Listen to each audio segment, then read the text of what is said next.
Here we go. Once again, thank you all for coming to the Orthodox perspective on, and now we're dealing with Shabbat. Again, I want to give the introduction I've been giving for the past 2 weeks, and so now, and this time is actually going to become very important to remember the introduction. As an Orthodox Jew, I firmly believe that the Torah, both the written and the oral components, came from God directly to Moses from Sinai in the 40 years, and that everything that we have in our 5 books of Moses was dictated by God to Moses. Moses did not think of anything on his own. It's very important, and you'll see why I'm saying that. I gave this book to everybody, so those who have it, if you just open to the part that says, is page, where is it, page 19. If you don't have a book, no, you don't have the book, so page 19. So if you look at page 19, we're going to be talking about the fourth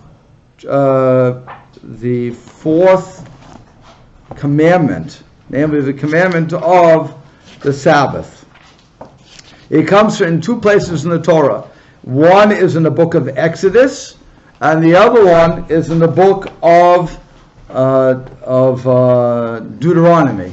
Okay, and so now, when it comes to the book of Exodus, which again is on page 19 in the small books I gave you, so the 4th commandment says, and I'll go for the Hebrew to the English, Zachor et Yom HaShabbat lekadsho. Remember the Sabbath day to sanctify it. That's what it says. It starts out, remember this word, Zachor. Remember. It's a positive injunction to remember the Sabbath day. What are we remembering, by the way?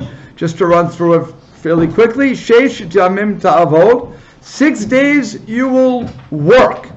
Va'asita kol malachtecha, and you will do all of your work. But thank you. For those who understand Hebrew or a little, they're going to realize there's 2 words for work. One is ta'avod, work, and the other one is milachtecha, your work. Malacha versus avoda. Okay, it's 2 words. In English, sadly, we do not have 2 separate words for that, which is why you'll see you shouldn't work, and so on and so forth. Okay, but in Hebrew there are 2 separate books, 2 separate terms, and that becomes very important in how to understand this. This next thing you learn about Shabbat is V'yom Shabbat, the Hashem Elokecha, and the 7th day. V'yom Hashvi Shabbat, and the 7th day is the Sabbath to Hashem, your God. The 7th day meaning Saturday, because you're starting off with Yom Rishon, which is Sunday. Okay, so Saturday has to by necessity the 7th day. Okay, that's what we call Saturday. And it says what's going to happen. Lo taseh kol malacha. You should not do any work. Ata, you, ubincha, your son, ubitecha, your daughter, abdecha, your servants, your male servants, v'amadcha, and your female servants, uvehemtecha, and your animals, v'gercha b'sharecha, and the strangers that are in your gates. Nobody is allowed to do work for you, whatever work means. Okay, and then why? Because in 6 days God made the heavens and the earth, and hayam v'yakol shabam, the sea and all that's in it. Vayanach bayom hashvi'i, and God rested on the 7th day. Al kain, therefore, Beirach Hashem et Yom HaShabbat. Hashem blessed the Sabbath day. Vayikadshehu, and He made it holy. That's in, like I said, Exodus. If you go to the next one, in Deuteronomy, the commandment starts and says, Shamor et Yom HaShabbat lekadsho. Guard the Sabbath day to keep it holy. Wait a second. When it comes to Deuteronomy, Moses is merely retelling the story of what God said. How many times, Golda, Since you said you only talk when I call on you. So how many times did God give the commandments at Mount Sinai to the Jewish people, to the whole Jewish people? How many times? I would say one. One time. And you know the proof of that, Cecil B. DeMille. You know the movie Exodus. Oh. Not okay. Exodus. Oh, Exodus. Exodus, not Exodus. Ten Commandments. 10 Commandments, whatever it's called. Okay. Oh, Exodus was a different one. You're right. You're right. Okay. But it's everybody says that God gave the commandments once, Mount Sinai. Period. So now suddenly we come to Deuteronomy, and remember in Exodus when God's speaking to 3 million people. 3 million people heard God say, Zachor to Yom HaShabbat l'kadsho. Remember the Sabbath day to keep it holy. Suddenly Moses, 40 years later, about to die. He has only 6 weeks of life left. Not that he knows that, but he's going to die. And what does he say? God told us, Shamor to Yom HaShabbat l'kadsho. Remember the Sabbath day to sanctify it. Wait a second. I started off, remember I'm an Orthodox Jew, I started off with the premise that God said every word to Moses. If that's the case, so what did he say? Did he say remember or did he say guard? You hear the problem? Yes or no? You're looking at me. They already knew they should have been keeping it. No. You're asking. You're giving me a rabbinical answer. I'm not interested. I'm asking for a very simple thing. Either God said one, or He said the other. You can't have it both ways. Again, if I'm not Orthodox, if I believe that the Torah is written over the centuries, you can say whatever you want to say at that point. It doesn't really matter. You want to say that Moses invented things, fine. But I don't believe that. I believe in, like I said, for 3 lectures straight, listen to the tapes. God dictated, word by word, what He wanted Moses to say. So you can't say it was a slip of the pen, from Zachor to Shamor. You can't say that. Is guard not part of the commandments? Again, we're looking at the 10 Commandments. So, you have the book in front of you? Absolutely. Great. So then, in the first one it says remember. Right. In the second one it says guard. Even in English, it's 2 different words. Well, yeah, but it's all like work and work. It's said to remember, but in the others, in the Deuteronomy, in this says that the 4th commandment reads that. Right. Right. We're talking about the 4th commandment both times. We're talking about the commandment of Sabbath. Right. So God seems to change His mind here, or Moses, either one. So just to solve that one problem, okay, what we learn here is that he wasn't paraphrasing him at all. Moses was not making up a new commandment. What happened was, and you have to picture this, we say it in our liturgy actually every Friday night.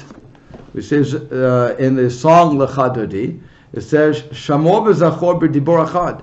That when it comes to the word safeguard or guard and remember, it was said simultaneously by God. We cannot do that. Either it's safeguard, either it's zachor or shamor for us as humans. We have a small capability with our vocal cords, but God can say both at once, and God did say both at once. In one place it's recorded zachor, in the other place it's recorded as shamor. Remember and guard. So God said them simultaneously at one time. Now how can we imagine this? There's a great example for this.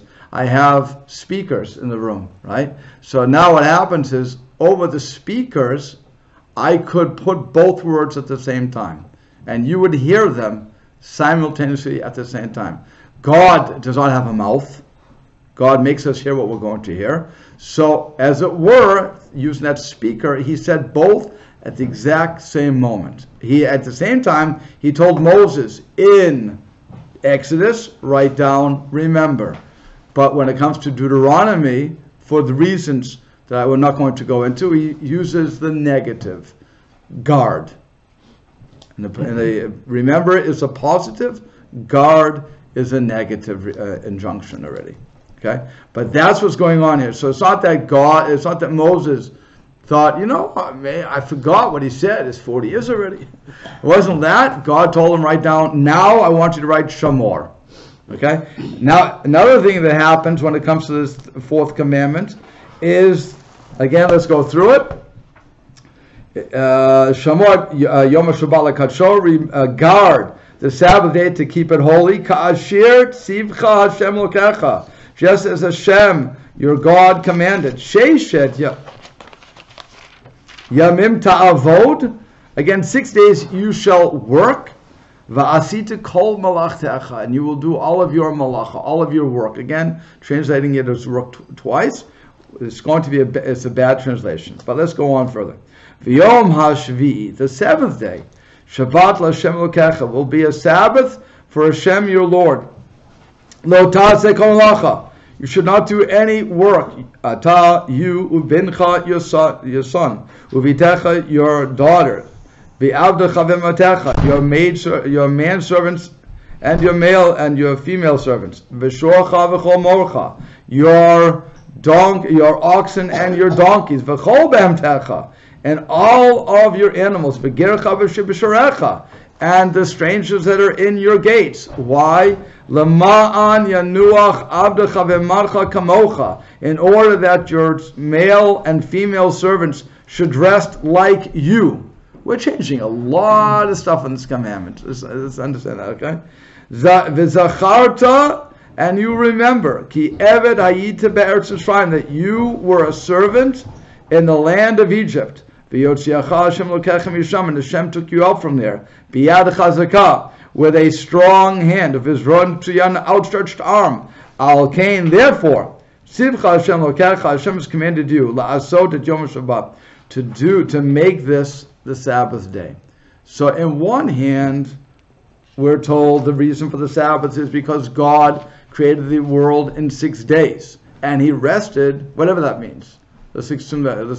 Except that we, for 1 second, the normal definition of rested. He rested on the seventh day. On the second time we hear it, it's not because God created the world, it's because we were slaves, and God took us out of there, and God told us, you have to rest. So again, what's going on here? What's really behind the Sabbath? What's going on behind the Sabbath? Why is God changing, as it were, the reasons? He changed not only the command, the form of command, namely remember, but to guard, but then he even changed the reason from making the world in 6 days and resting on the seventh, to the one here where he took us out of slavery. You understand the questions that are involved in this? Everybody's good? Okay. So now we have a famous story that there was, before I answer this fully, there's a famous story that two people had a court case, and they came to the rabbi, and one person presented his side of the story, and the rabbi said, you're right. The second person presents his story, and the rabbi again looks at him and says, stroked the beard and said, you're right. The wife overheard this and yells, they can't both be right. And he thinks, she's right too. Okay? The point is that, like I said, you have the speakers. For Zachor Shamor, God said at the same time. So really both are part and parcel of the same commandment. Now, what happens is, Rashi, who was one of the main commentators, what Rashi did, his real name is Rav Shlomo Yitzchak, and what he did was, he looked at the Torah. Remember, normally I would just have the written Torah, okay? And then no commentary. Before the invention of commentary that was written down, it was all just a written Torah. And remember, the oral was oral. So what happened was, as people were forgetting it, as time went on, people started to write it down. Okay? So now you had the whole Talmud written down, everything else. In Midrashim. Still in all, they were not on the spot. Namely, if I want to know what's going on in this verse, I have to figure out which Talmudic statement is going to be talking about it. That means I have to know a sea of information. Well, Rashi decided to make it much easier for us. And he, on every single verse of the Torah, gave a running commentary. So now we all, when we're reading it, anybody who reads what we call the Torah, the Chumash, which is literally means 5, but of the 5 books of Moses, when we're reading the 5 books of Moses, we always look at what Rashi is telling us. He had a question on the text that he knew that we would have, at least he hoped we would have, and then he answered what he answered. So he plays a game of Jeopardy. All he does is gives us the answer. We have to figure out what was bothering him. Okay, so that's really, but he assumed that we knew what was bothering him. So he just wrote down the answer because he thought that was bothering us. Nonetheless, we all learn his commentary. So he explains that Zachor means to remember, and that means I have to remember and prepare for the Sabbath throughout the whole week. It's an important thing to do. So when I go shopping and I see the chicken or some other great food that I want to make, I buy that in preparation for the Sabbath. There was one rabbi who every single day when he would go into the marketplace, his name was Shammai, he would go into the marketplace and he would see something and say, oh, this piece of meat I'm buying for Shabbat. And he would bring it home, and he would put it away, and he would keep it for the Sabbath. Then what happened is the next day he would see something else, just even more tasty, and he'd say, oh, that's the Sabbath. So what would you do? You can't have everything for the Sabbath. We're not, it's only one day, 24 hours. So what he would do is he would put that away and eat the other stuff that he bought the previous day. So, by the way, he's eating every day as it were for the Sabbath. Okay? There was no other, but that's how he would prepare for the Sabbath. That, every single day he would remember, this is what I have to do for Shabbat. I'm always remembering Sabbath. The other thing that I'll come back to. Okay, so another thing about remembering the Sabbath is it's not there right now, right? If I say I remembered something, if something is in front of me, I don't have to remember it. I just have to look at it. There's no memory. Okay, but if it's not there, I have to remember. So I say I remember my friend Plony, which is the Hebrew for Joe Smith. I remember Plony, what a good guy he was, but he's not here. But if he's right in front of me, like I don't say I remember Golda, I say, how are you, Golda? That's all. She's right here in front of me. I don't remember that. So when Shabbat is here, it's not a matter of remembering the Sabbath. It's a matter of guarding the Sabbath, fulfilling the Sabbath. Also, when it comes to our days, the name of our days, what's today? Anybody, what's today? Well, technically, Yom Shlishi. Oh, it's in Hebrew. What? December 26th. Monday, Monday. 26th. The name of the day. Monday. Monday, okay. Who knows what Monday means? Day of the moon. Like Sunday is day of the sun. Mm-hmm. And so on. These are names of gods. That's how we day. Even in Spanish. Luna. Lunes.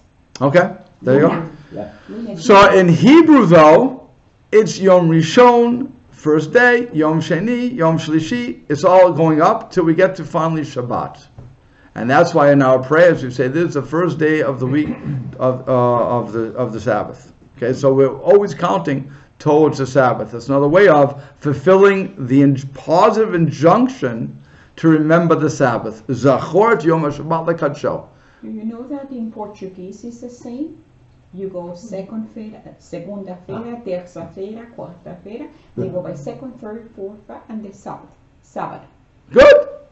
There you go. They're trying to also fulfill that. I didn't know in Hebrew it was like that. They're trying to also fulfill that mitzvah. Very good. Yeah. Very good. So now, the Shabbat is. So now the question you have to ask yourself is, what is Shabbat? As again, we have in here, it's the day that God rested. What does it mean that God rested? God doesn't need rest. He came. No, as a matter of fact, not in the way when we say rest, we mean sleep. If God would take his mind, as it were, okay, off us for even 1 second, 1 millisecond, we'd all be destroyed. The world is only here because God constantly has the world on his mind. In other words, he is always aware. Again, he is not, I'm anthropomorphizing the terms here, but God cannot take his mind, as it were, off us for 1 second. So what does it mean that God rested? And how do we emulate that? It means that God rested from creative work. In the first day, every day, first, second, third, he's creating something. Now, it's not creating from nothing. Only the first day he created from nothing. Only the very first day when he made the heavens and the earth, that's when we say God created something from nothing. There was nothing there. God created something very nice. On the other days, it says he made. He didn't create. It's only one time you have to create. And that's also, if you look at the commandment, and again, using the Hebrew, it says that God made on those days. He says, oops, I'm in the wrong commandment. That's the problem here. Has to go back to Shemot. Okay? But if you look, like I said, if you go back to the Shemot, the Exodus, so it says that Ki sheshivim asa Hashem. God made, during the 6 days, God made the heavens and the earth. Because only one day did he have creation. It's very important. God doesn't create constantly. Only one, and creation for us only means, to use the Latin, I think it's Latin, creation ex nihilo. It's Latin, Bill? Mm-hmm. Okay. Creation, sorry? From nothing. From nothing. Ex nihilo.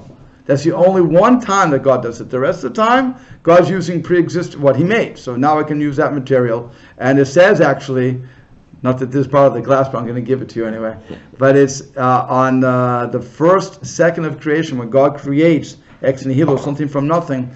At that moment, he made everything. And on the other days, he's just putting them into place. That's all he's doing. So if you look in the Torah, you'll see, and you have that in mind, you will see how that works. But it's an amazing statement that only in the first second did God create something from nothing. At that point on, everything is going according to plan, as it were. But still, with that said, so God is not resting like we would rest to go to sleep. He's ceasing to do creative work. And that's why when we, again, if you go back to the Torah, I said there's two terms for work. You have avoda, which is work. I go to work. I mow my lawn. I do what I'm going to do. When it comes to malacha, I have to use this book again. When it comes to malacha, though, those are creative works. And if you go to page 20 in your book, then you'll see there's 39 categories of creative works. And that's what's forbidden on Shabbat. I'll just go through a few, just so you can go. Plowing, sowing, reaping, gathering, threshing, and so on and so forth. Again, if you have the book, you can see it. If you don't, then, and you're listening to a tape and you need it, you can come to me. And by the way, just to update us so we can know, if on Shabbat, I'm not allowed to tape together a piece of paper. Why? Because it's a form of sewing. Okay, I'm attaching one side to the other. I'm not allowed to stir food on a flame.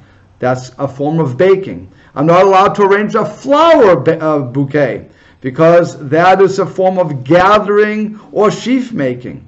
I'm not allowed to turn on a light, because that is, according to this, there's one way to look at it, is you're forming what we call makbeh patish. It's a final act of the hammer. What? It's like closing. Closing a circuit. Good. Blowing out a match is extinguishing, one of the forbidden things. And swatting flies, I want to get rid of them. That's slaughtering. Not allowed to slaughter. Okay. And finally, picking a flower is a form of harvesting, besides stealing, by the way. But assuming it's your flower. Okay. If it's your flower, then it's harvesting. So all of these things that people would think, I didn't do anything wrong. You've just desecrated the Sabbath. And again, that's all part of the 39 prohibitions that we had. All these 39 prohibitions had to do with the building of the tabernacle. And we'll find out as we go along what that means. But that is, the tabernacle was in the desert, that they had it, and God said to build the tabernacle, but not on Shabbat. Even though it was very important that God's presence would dwell there, and thus be in the middle of we would be surrounded by God, as it were. Well, 1 second, please. Then they were told, since they could not work on Shabbat, that the rabbis understood, because of the connection, that those 39 categories are what we cannot do. In other words, if I'm in my house and I want to carry around this chair or 100 pounds of potatoes in my own house on Shabbos and work up a nice sweat, I can do it. I didn't break the biblical injunction. I'm an idiot, but I can't do much about that, and maybe I want to sweat, and it may not be the best thing to do on Shabbat, because really on Shabbat I should be learning Torah and getting close to God and my family and so on and so forth, but I didn't break anything. But if I would carry that chair from this house outside, again, one of the prohibitions, I've just desecrated the Sabbath. Okay, what do you want to ask, Ruthie? Just going back to the top of page 21 where it says actions, number 1, typing together a piece of paper. I can understand that that's like sewing. I don't have a problem with that. I just want to ask a question somewhat related to that. What about magnets? Let's say, is somebody allowed to adjust a magnet or give a magnet set to children to play with on Shabbos? Yes. Okay. Okay. Yes. Okay. I really don't want to get into Shabbos laws. Sorry. But I'll answer that very quickly. Yes. Okay. If there's any other questions like that, just hold off to the end, okay? Sure. Because that's a specific question on the Shabbat. I'm really going to the philosophy of Shabbat to see what we're supposed to be doing with that. Now, what happens is, as one of the things we're trying to figure out also is, who are we working for with Shabbat? What is Hashem? I'm sorry, I am assuming you understand Hashem. Am I correct? You understand Hashem is God? Yeah. Okay, great. Okay, what is Hashem expecting from us on Shabbat? Why did He give us Shabbat? That's really what we're talking about. God tells us His wonderful reasons. I made the world, I freed you. Well, why bother us? Why tell us not to work, not to do creative works, not to do anything? Why suddenly do you getting involved in our lives like that, if you will? Okay, and so what happens is God is saying you have to remember who you're working for. Remember, I took you out, you owe me, like we said the first class. You owe me because I took you out of Egypt. So you now have to follow what I want. And what I really want is for people to live by the law. And for people to understand that I'm only giving them what's good. And just as I ceased to create, so also you have to take that day off, not another day, by the way. You have to take that day off. That's Saturday.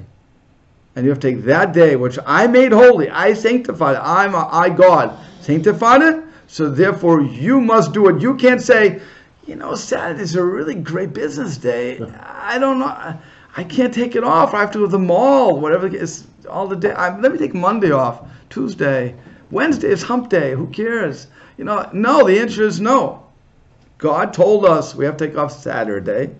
So we have to take off Saturday. And that shows that we're working for God. And now, like I said, on Shabbat, what we're supposed to do is, besides eating and praying and being with our family, we're supposed to be studying the Torah. We're supposed to be studying the Torah. We have a full day of doing that. Again, it's assuming that you had a nice long meal. You have maybe a half hour to study Torah. And we're eating a good amount on Shabbos too. It's not such a simple thing.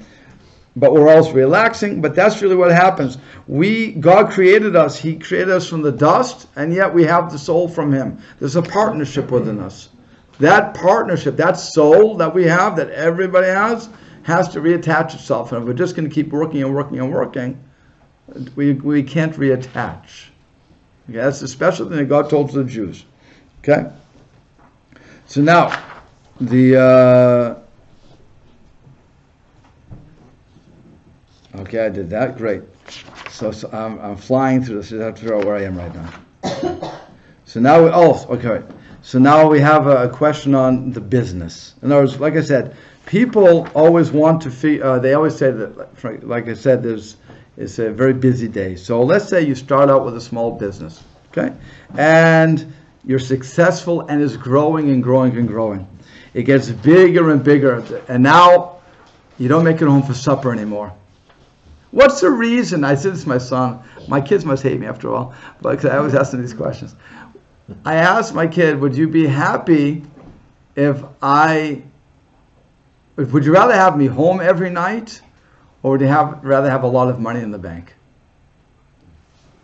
Now, luckily, my kid said to me, I'd rather have you home at night. Yes, okay. Good. But the question is, people do this all the time. We go to work, and we start to do a lot of work, and we forget the family. But we're working in order to support the family. It's a catch-22. And what do we always say to everybody? I've never seen on the a gravestone that I only wished he worked harder. We never see that. We always see, I wish he would have spent more time with us. So the question we have to ask ourselves is, again, who really owns the business? If I can't afford to take off my Shabbat for the business, then the business owns me. And what Hashem is saying to us is, no, you can't. You have to always remember that the business doesn't own you. You have to run the business. You have to take care of everything. And that by taking off on Shabbos, again, Shabbos because God commanded, not because it's a bad day. It's just God commanded us to take off that day. So we're showing our allegiance to God, and we're reflecting that we really do owe God everything.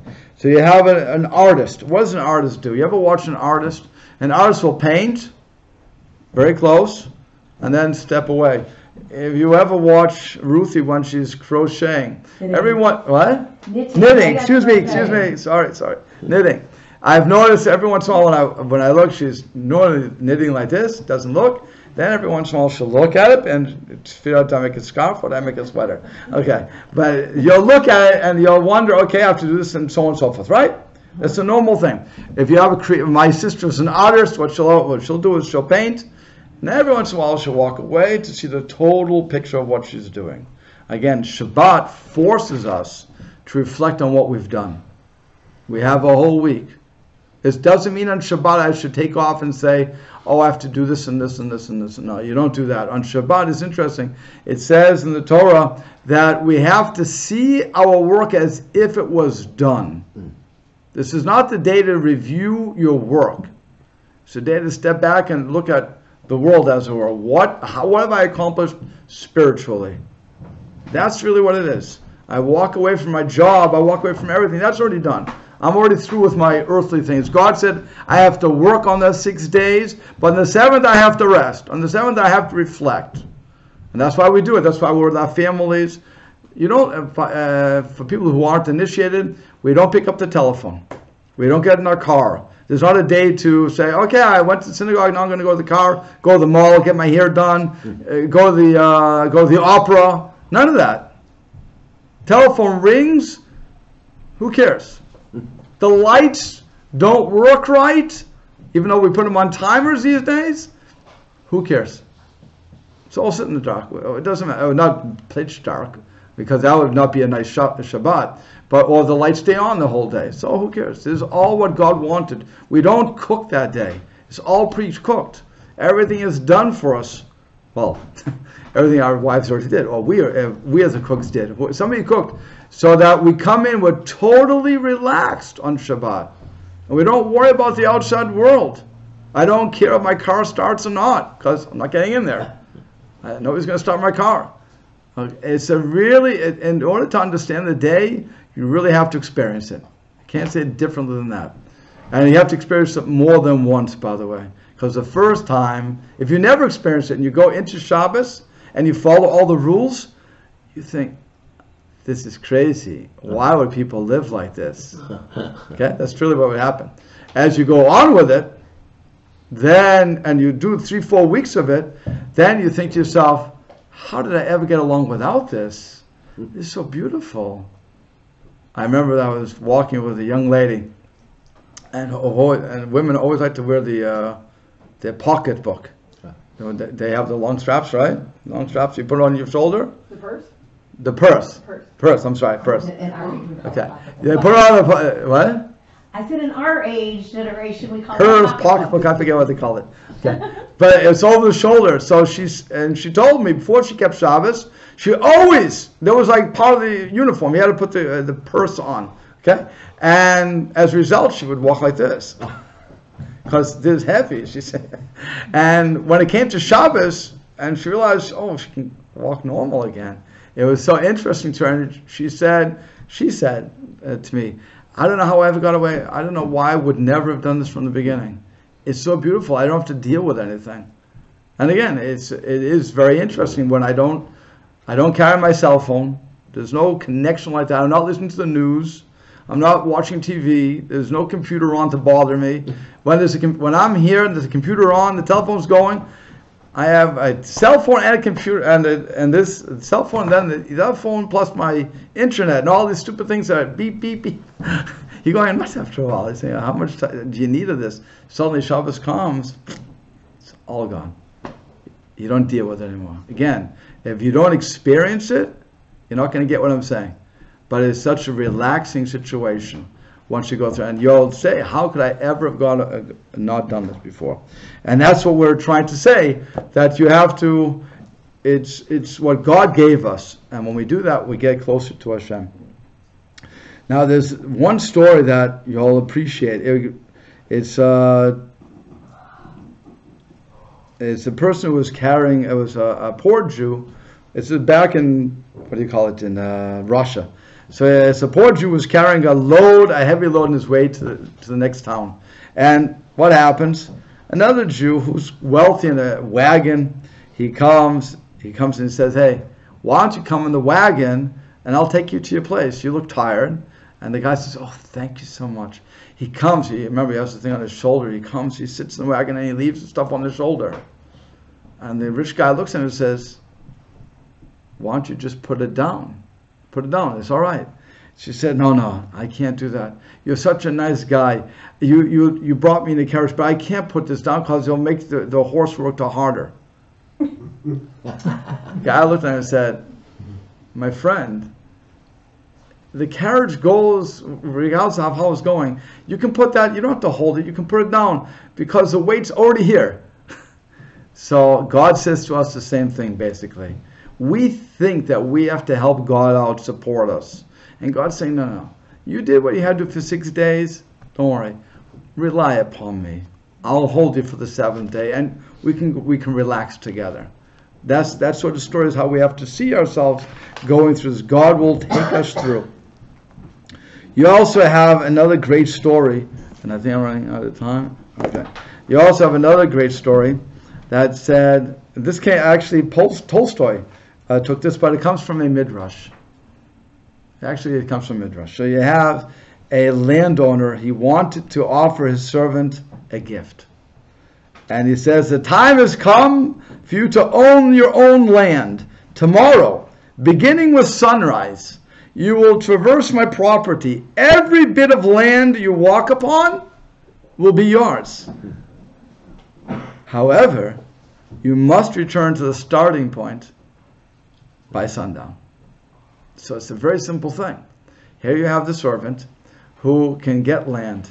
All he has to do is walk, and how far he walks, as long as he gets back by sundown, it's all his. Good deal, no? It's a great deal.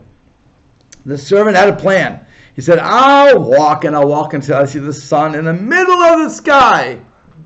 Then I'll turn around. That will get me back to the starting point before sundown. And that's what I'll get. Great plan. Tremendous. When the time came to turn around, the servant thought, remember, it's high in the sky. He sees it. He says, if I pick up my pace and go a little faster, I'll have that much more land. Remember, I'm always doing this for my children anyway. I'll have that much more land for my kids. So he quickened his pace, which I'm now reading from Rabbi Buchwald. He adds, that means he opened up another branch, took on more clients. We have to update the story. Okay. So it means I worked harder. I really started to go crazy. I'm becoming very successful. The sun was well into the west when he said, I want a bit faster. After all, a little more effort now and I'll have that much more land to my name.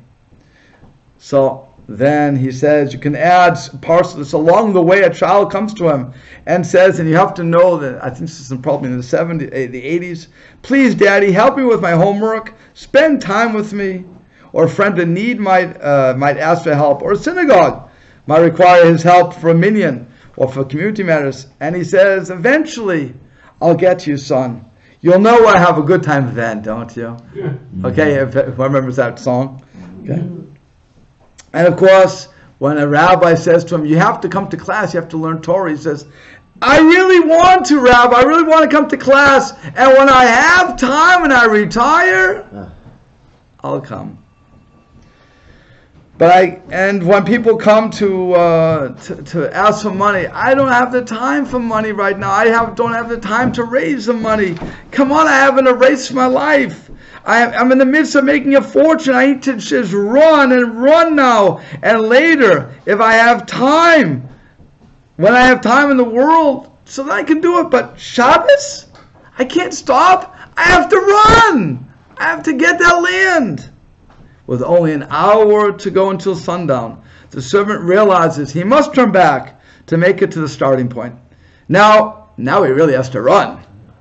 And he does. His feet barely touch the ground as he labors to return to the starting point. The sun has about disappeared from the horizon when he sees the place. One last dash! One major effort will do it! He makes it back to the starting point just as the last rays of sun disappear. He smiles exultantly and he says, I made it! And he drops dead. The landowner turns to the other servant and commands, Ivan, dig out a piece of land 6 by 6 feet. That's all he ever really needed.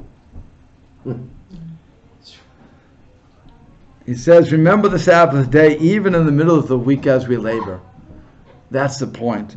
We have to remember the goal of our labor. If our goal of our labor is just to make money, we've wasted our entire life. There's no reason to spend your life just trying to make the greenbacks, the Benjamin Franklins, and everything else we have in this world. There's no reason. We can have as many toys. The expression is the one with the most toys at the end wins. For Judaism, that's not true. The one who has the strongest connection to God and his family, or her family, is the one who wins. That's what makes us go through life. Not the money, not the possessions. All this is very nice, and God willing, we all have whatever we need, and God will give us that. But we have to understand that we are working for God. And then what God says to us, I gave you a special day, namely the Sabbath. And just as I rested, I stopped creative work. And I, as it were, stepped back. I'm teaching you, you need to do the same thing. Because really, you are my servant. You work for me.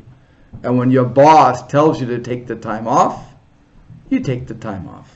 You don't say to the boss, no, I have to work. The boss said no, you say no. Really, that's what it's all about. The Shabbat is so important for people to understand that. That it's not just a day that, like I said, it's not just a day to lie down and do nothing. We're supposed to get closer and closer and closer to Hashem, which means, like I said, studying Torah, having the meals, enjoying the day, not seeing it as a burden. So one day that when we don't get, I don't have to get on my treadmill. Baruch Hashem. I don't have to exercise a day. It's beautiful. I get to sleep late. Normally I have to wake up early. Shabbos I sleep late. And I don't even feel guilty about it because God said that's what you have to do. When my wife makes that great food and the great stuff she does, I'm not on a diet that day. It's interesting, we say on Shabbat that no matter what we eat, we don't gain weight. I don't know how that works, but okay. But it's something that we have to, where it says that the Sabbath is comparable to the life in the world to come. That every single Shabbat we get to have a taste of the next world. And if that's what the next world tastes like, not that I want to die, and I'm nowhere near dying, but at least I know what I'm looking forward to. And that's again Shabbat. Shabbat is the most beautiful day that we can have because we ultimately connect back to Hashem. Are there any questions? No? Thank you very much for coming then. Thank you.